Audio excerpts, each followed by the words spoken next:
দাখিলের স্টুডেন্টরা, তোমাদের বললাম কালকে পদার্থবিজ্ঞান এক্সাম। সো এই যে একটা প্রশ্নপত্র আমরা নিয়ে এসেছি, আশা করি এখান থেকে তোমরা অনেকগুলা কমন পেয়ে যাবা, কারণ বেশিরভাগ যেগুলাই বিগত বছরে এসেছে এখানে সেগুলাই দেওয়া হয়েছে। তো চলো আমার সাথে সলভ করো, দেখবা তোমাদের মুখস্থ হয়ে গেছে। ঠিক আছে, এগুলাই আসবে ইনশাল্লাহ। তো প্রথমে বলা হয়েছে কোয়ান্টাম তত্ত্ব প্রদান করেন কে? মনে রাখবা, কোয়ান্টাম তত্ত্ব প্রদান করেন প্ল্যাঙ্ক। কোয়ান্টাম তত্ত্ব কে প্রদান করেন? প্ল্যাঙ্ক। আমার সাথে সাথে বলো, তাহলে বললাম চর্চা করা হয়ে যাবে।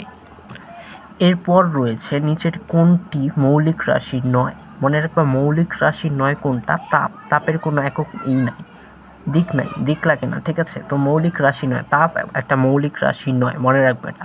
ত্বরণের একক কি? সবাই জানো ত্বরণের একক কি? ms - x²। ঠিক আছে, ঘড়ির কাঁটার গতি কি ধরনের গতি? মনে রাখবা, ঘড়ির কাঁটার গতি ঘূর্ণন। অপশনে যদি ঘূর্ণন থাকে তাহলে ঘূর্ণন দিবা, আর যদি ঘূর্ণন না থাকে তাহলে পর্যায়বৃত্ত গতি। ঘড়ির কাঁটার গতি দুই ধরনের হতে পারে, ঘূর্ণন গতি বা পর্যায়বৃত্ত গতি, যেটা অপশনে থাকবে সেটাই। আর যদি দুইটাই থাকে অপশনে, তাহলে ঘূর্ণন গতি দিয়ে আসবা। তারপরে দেখো বলা হয়েছে স্থির অবস্থান থেকে বিনা বাধায়, নিউটনের সূত্রটা। স্থির অবস্থান থেকে বিনা বাধায় পড়ন্ত বস্তু নির্দিষ্ট সময় যে দূরত্ব অতিক্রম করে তা ওই সময়ের নট ব্যস্তানুপাতিক, নট সমানুপাতিক, বর্গের সমানুপাতিক। আবার সমানুপাতিক দিয়ে শোনো, শুধু বর্গের সমানুপাতিক। ঠিক আছে, মনে রাখবে বললাম। তারপর বলছে একটা বস্তু স্থির অবস্থান থেকে এর সমত্বরণে চলছে, নির্দিষ্ট সময় ওই বস্তুর অতিক্রান্ত দূরত্ব কত হবে? মনে রাখবা, এখানে 1 নাম্বার সঠিক, s সমান u plus v by 2 equal to t, এই সূত্রটা বললাম সঠিক। 2 নাম্বার, এখানে স্কোয়ার দিলে সেটা সঠিক হতো, ut plus half at square, but square আছে তাহলে এটা ভুল। তাহলে নিশ্চয়ই এই অপশনটা তো সত্যই হবে, s সমান ut plus half at square. এটাও বললাম ভুল, এটাও ভুল। তাহলে সঠিক উত্তর কি? শুধু 1 নাম্বার ক, শুধু উত্তর একটাই বললাম সঠিক এখানে, তাহলে এটাই শুধু সঠিক। মনে রেখে বললাম, কারণ এটা বললাম সূত্রটা ভুল। ut প্লাস হাফ এটি স্কোয়ার, 2at স্কোয়ার না, 2as স্কোয়ার থাকলেও হইতো, 2as হবে, কেন স্কোয়ার হবে, সরি।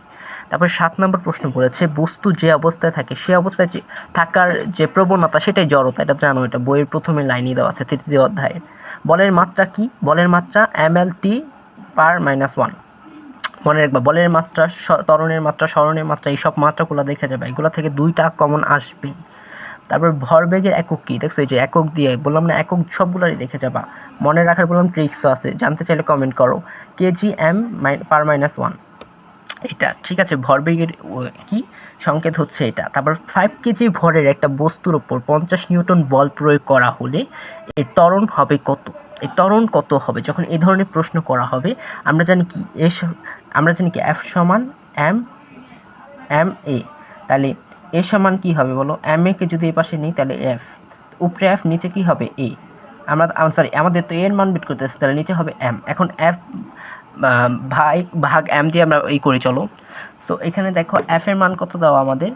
এফ সমান বল যেটা, সেই বল দেওয়া 50, তাহলে আমরা অন করে এখানে 50 দিচ্ছি। দেখো ক্যালকুলেটার নিয়ে আসছি, 50 এখানে ভাগ, আর এম সমান মানে কি, কত কেজি। তো কেজি কত দেওয়া?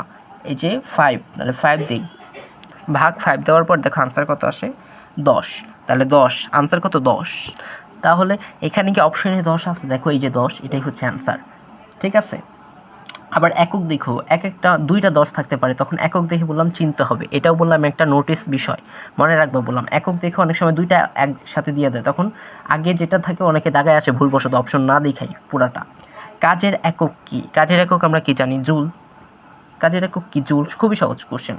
তারপর বলছে 5 কেজি ভরের একটা বস্তুকে 20 সেন্টিমিটার, 30 সেন্টিমিটার, 40 সেন্টিমিটার এবং 50 সেন্টিমিটার রাখা হলে কোন অবস্থান বিভব শক্তি সবচেয়ে বেশি হবে? খুবই মজার একটা প্রশ্ন। মনে রাখবে, উচ্চতা সবচেয়ে বেশি যেটা থাকবে সেখানেই বিভব শক্তি সবচেয়ে বেশি থাকবে। তাহলে 50 সেন্টিমিটার হচ্ছে আনসার। যেখানেই উচ্চতা সবচেয়ে বেশি থাকবে সেখানেই বিভব সবচেয়ে বেশি থাকবে, তাহলে সেখানেই সবচেয়ে বেশি বিভব থাকবে, তাই এখানে 50 সেন্টিমিটার। তারপর বলছে একটা স্প্রিংকে টান টান করে থাকলে এর মধ্যে কী শক্তি জমা হবে? অবশ্যই বিভব শক্তি, কারণ একটা যখন টান টান করবা তার মধ্যে কি বিভব শক্তি জমা হবে, আবার ছেড়ে দিলে সেই বিভব শক্তিটা চলে যাবে। 3য় অধ্যায় থেকে এগুলো প্রশ্ন, 3য় বা 4র্থ অধ্যায়। তারপর 14 নম্বর বলতে শক্তি সংরক্ষণশীলতা নীতি থেকে পাওয়া যায় শক্তির সৃষ্টি ও বিনাশ নয়, রাইট। মহাবিশ্বের মোট শক্তি নির্দিষ্ট অপরিবর্তনীয়। তাহলে অপশনগুলোর মধ্যে শক্তির সৃষ্টি ও বিনাশ না, এটা বললাম একদম সত্য কথা, ঠিক না? একদম সত্য কথা, তাহলে এটা কারেক্ট। অনবায়নযোগ্য দ্রুত শেষ হয়ে যায়, অনবায়নযোগ্য শক্তি, এটাও একদম কারেক্ট। নবায়নযোগ্য শক্তি ব্যবহার করতে হবে, শক্তির রক্ষা করতে হলে এর কার্যকর ব্যবহার, সিস্টেম লস্ট কমানো জরুরি, এটাও সঠিক। তাহলে 1 2 3 এই তিনটাই সঠিক, ঠিক আছে। তারপরে হচ্ছে 15 নম্বর প্রশ্ন, বায়ুচাপ পরিমাপের যন্ত্রের নাম কি? থার্মোমিটার না ব্যারোমিটার? ব্যারোমিটার আনসার, ঠিক আছে, মনে রাখবো এগুলো। তারপর বলছে তরল চাপের পরিমাণ কি হবে?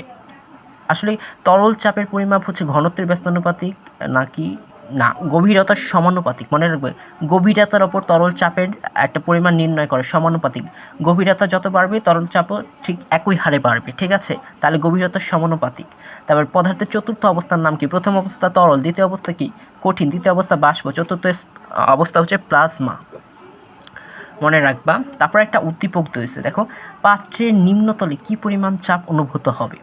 আচ্ছা, ঠিক আছে, পাত্রের নিম্নতলে কি পরিমাণ চাপ অনুভূত হবে। তারপর দেখো এখানে এই সূত্রটা হচ্ছে এইচপি সমান ঘনত্ব সমান হচ্ছে তোমার চাপ সমান এইচপিজি, এইটা দিয়ে বের করে ফেলবা। এইচ এর মান দেওয়া আছে, পি এর মান দেওয়া আছে, জি এর মান দেওয়া আছে, তো গুণ করে দিলে আনসার চলে আসবে। আনসার হচ্ছে 980 প্যাসকেল।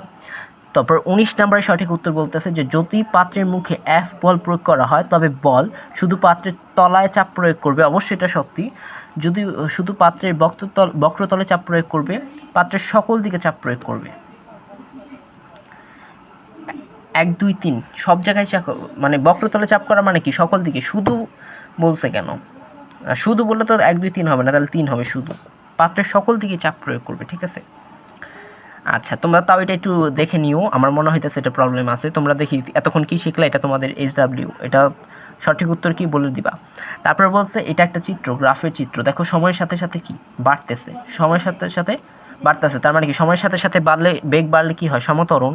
সময়ের সাথে সাথে বেগ বাড়লেই সেটা সমত্বরণ, আর যদি বেগ একই থাকে তাহলে সুষম বেগ, মনে রাখবা। আর ঋণাত্মক ত্বরণ কি? কমলে, সময়ের সাথে সাথে বেগ যদি কমে যায়। পর্যায়বৃত্ত গতি হচ্ছে সরল দোলকের গতি, রাইট।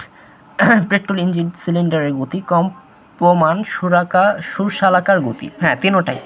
পর্যায়বৃত্ত গতি তিনটাই গতি, ঠিক আছে, এগুলো একটু মনে রাখবা। তারপর বলছি স্ক্রু গজের সরণকে কি বলে? স্ক্রু গজের সরণই মনে রাখবা পিচ। স্ক্রু গজের সরণ পিচ। আবার লঘিষ্ঠ গণক দিয়ে এসো না, ভার্নিয়ার ধ্রুবক দিয়ে এসো না, এক অধ্যায় থেকে কোশ্চেনটা করা হয়েছে। আপেক্ষিক ত্রুটি কি? আপেক্ষিক ত্রুটি নিয়ে ঘ নম্বর অঙ্ক একটা আসবেই সিকিউতে। তো আপেক্ষিক ত্রুটি সমান হচ্ছে চূড়ান্ত ত্রুটি, চূড়ান্ত ত্রুটি ভাগ পরিমাপকৃত ত্রুটি, এটা মনে রাখতেই হবে। আমার মনে হয় এটা সবারই মনে আছে, শুধু একটা প্রশ্ন করছে, এই প্রশ্নটা অন্য কেউ একটা প্রশ্ন, আর এগুলো থেকে তোমরা না হলেও অনেকগুলো কমন পাবা ইনশাআল্লাহ।